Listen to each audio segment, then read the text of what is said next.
Hey everyone, it's Epoch here, and welcome to my entry into this week's comic book cover challenge set by Alanite comic collector Geek.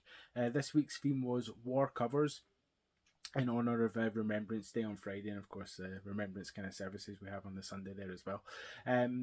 I was kind of humming and hawing about doing this challenge because I don't really have any war covers or war comics in my collection. I've managed to find 7 instead of the usual 10, and half of them are kind of tenuous at best. So I wasn't sure if I was going to upload an entry for this week's challenge, but I decided why not. Seven's better than none. So I thought I'd show the 7 covers that are war related that I've picked out from my personal comic collection. So let's take a look.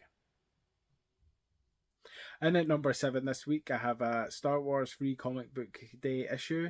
This one's from the mid 2000s. Again, at the bottom of the list because it's not a real war, but it's a war, a fantasy war in the future. This looks like it's set during the Clone Wars. We have the clone troopers here on the cover and the clone transports above. And the sky, I guess this is from the Battle of Geonosia during the early days of the Clone Wars. So yeah, starting off with Star Wars Free Comic Book Day. The next pick this week is Dark Horse Presents number 154. Again, depicting a war that isn't a real war. It's kind of a fantasy war in the future. Here we have this kind of giant robot mecha with all the soldiers kind of running in front of the tagline here. About war in the future. So this is a story for called Ironreich 3000. The Dark Horse Presents issues at this time were flip covers. So the A cover this time is for this kind of like Ironreich 3000 war cover, and then the B cover on the back of this is the for Angel.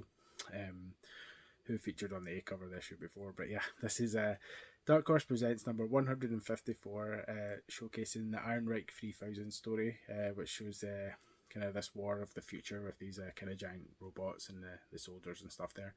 So Dark Horse Presents number 154. My next pick this week is Divine Right, The Adventures of Max Faraday, number 1. I believe this cover is an American Entertainment exclusive. I don't really know much about it. I did read this, it was alright.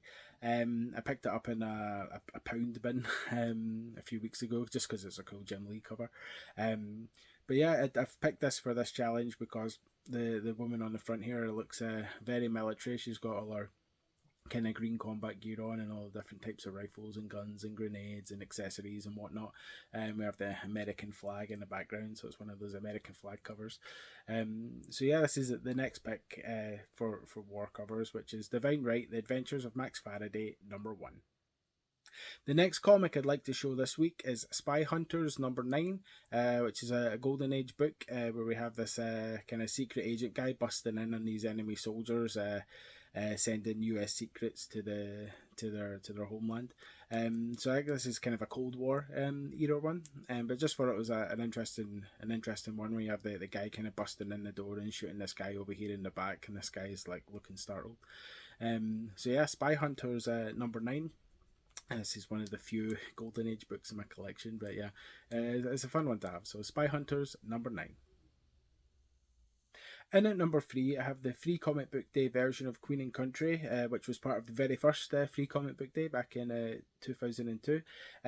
This is another Cold War kind of era story where we have this character who's an agent for British intelligence who's kind of operating during the Cold War, and we just have this kind of cool cover here with her with the sniper rifle. So yeah, I just it's an interesting read. So that's Queen and Country Free Comic Book Day edition. And at number 2 this week, I have Angel Blood and Trenches number 2, which is a 4-issue miniseries written and drawn by John Byrne, which follows Angel during World War One.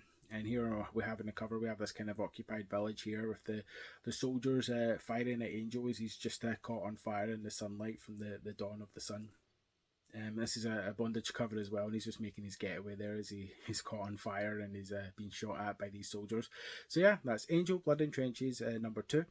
I did show number 4 of this miniseries during the plane cover challenge, which has Angel fighting a guy on the wing of a World War One biplane, if you want to check that out as well. But for this challenge, we're showing Angel Blood and Trenches number 2. And then at number 1 this week, I have Warbears number 2, which is a 3-issue miniseries kind of about the golden age of the Canadian comic book industry against the backdrop of the Second World War. Issue 2 is a really, really good cover. So we have the character here kind of hurtling this tank away, and you have all the planes in the background and all the explosions and the soldiers down below. I did show this cover before, again as part of the plane challenge. It was quite lower down on that list just because the planes weren't so prominent. But I just thought this is a really good cover. And also, I'd shown issue 1 more recently in the Punching Comics cover challenge, which is another kind of good war cover, where we have the character here sort of punching Adolf Hitler in the face. And I could have showed issue 3 because I haven't shown that one before, but I don't think it's as good as depicting kind of a war scene as issues 1 and 2. So this time I've gone with issue number 2 for Warbears, with the scene of the character here throwing the tank and the soldiers in battle there, the planes and stuff in the background. So yeah, Warbears number 2. So that was my entry into this week's comic book cover challenge set by Alan at Comic Collector Geek. This week's theme was, of course, war covers, and as you can see from the 7 covers that I've shown, there were some tenuous links there, so I do appreciate you sticking through with me on that train of thought and sticking through to the end. If you'd like to take part in the comic book cover challenge, then just pick out 10 covers from your personal collection that show kind of war covers, and use the hashtags #FridayComicChallenge and #WarCovers, and that way everyone in the community will be able to see your video and maybe see some comics in there that they want to add to their own collection, or you maybe see some comics in other people's videos that you want to add to your collection. If you'd like to check out some of my previous entries into the comic book cover challenge, then please click on this playlist that's linked here on the side, and otherwise I'll see you on the next video. Thanks for watching.